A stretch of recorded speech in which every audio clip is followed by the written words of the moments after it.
ഒരു ടെക്നീഷ്യൻ നേരിടുന്ന പ്രശ്നങ്ങൾ എന്തൊക്കെയാ നമുക്ക് നോക്കാം. ഒന്ന്, നമുക്ക് പ്രോപ്പറായി എല്ലാ സ്പെയറും അവൈലബിൾ ആണ്, സെന്റേഴ്സ് വളരെ കുറവാണ്. അതുപോലെ നല്ല ബാറ്ററി, നല്ല ഡിസ്പ്ലേ, ഇനി ടൂൾസ്, ഇങ്ങനെ ഒരുപാട് ആവശ്യങ്ങൾ ശരിക്കും പറഞ്ഞാൽ ഒരു മൊബൈൽ ടെക്നീഷ്യനെ സംബന്ധിച്ചിട്ടുണ്ട്. അതെല്ലാവരും പലപ്പോഴായിട്ട് സ്റ്റക്ക് ആവും. പക്ഷെ ഇതിനൊക്കെ ഉള്ളൊരു സൊല്യൂഷൻ നമ്മൾ ഏറ്റവും വലിയൊരു വേറൊരു പ്രശ്നം എന്ന് പറഞ്ഞാൽ പല ടെക്നീഷ്യന്മാരും അവൻ അറിയുന്ന നോളജും അവൻ അറിയുന്ന സെന്റേഴ്സും ഷെയർ ചെയ്യില്ല. കാരണം അങ്ങനെ അവന് കിട്ടണ്ടെന്നുള്ള കാഴ്ചപ്പാടാണ്. അപ്പോൾ അതിനൊരു ഗ്രേറ്റ് സൊല്യൂഷനാണ് ശരിക്കും പറഞ്ഞാൽ ഈ മൊബൈൽ ലൈവ് എന്നുള്ള ഈ ഒരു ഇവന്റ്.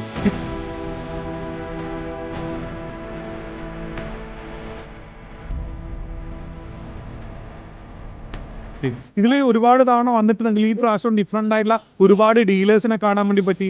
നമുക്ക് ടൂൾസ് ആയാലും ശരി, നമുക്ക് ഡിസ്പ്ലേസ് ആയാലും ശരി, സ്പേസ് ആയാലും ശരി, മദർ ബോർഡ്സ് ആയാലും ശരി, അങ്ങനെ ഒരുപാട് ആൾക്കാരെ പുതുതായിട്ട് നമുക്ക് കാണാൻ വേണ്ടി പറ്റി. കേരളത്തിൽ നിന്ന് ഒരുപാട് പേര് ഈ പ്രോഗ്രാമിൽ പങ്കെടുക്കുന്നുണ്ട്. അപ്പം നിങ്ങളൊരു മൊബൈൽ ടെക്നീഷ്യൻ ആണെങ്കിൽ ഇത്തരത്തിൽ നിങ്ങൾ നേരിടുന്ന എന്ത് പ്രശ്നത്തിനും നിങ്ങൾക്ക് ഇത്തരം ഇവന്റുകൾ നിങ്ങൾക്ക് ഒരുപാട് നെറ്റ്വർക്ക് കണക്ട് ചെയ്തിട്ടുണ്ട്. നിങ്ങളൊരു ടെക്നീഷ്യന് അടുത്ത ലെവലിൽ പോകാൻ ആഗ്രഹിക്കുന്നുണ്ടെന്നുണ്ടെങ്കിൽ തീർച്ചയായും നിങ്ങൾക്ക് ഇത്തരത്തിൽ ഇവന്റ് നിങ്ങൾക്ക് വലിയൊരു കൈ തരുന്നുള്ള കാര്യത്തിൽ ഒരു സംശയവും വേണ്ട. ഇത്തരത്തിൽ പ്രോഗ്രാം ഇനി വരികയാണെങ്കിൽ പങ്കെടുക്കാൻ നിങ്ങൾ റെഡിയാ. അപ്പൊ മറ്റൊരു വീഡിയോയിൽ കാണാം. ബൈ.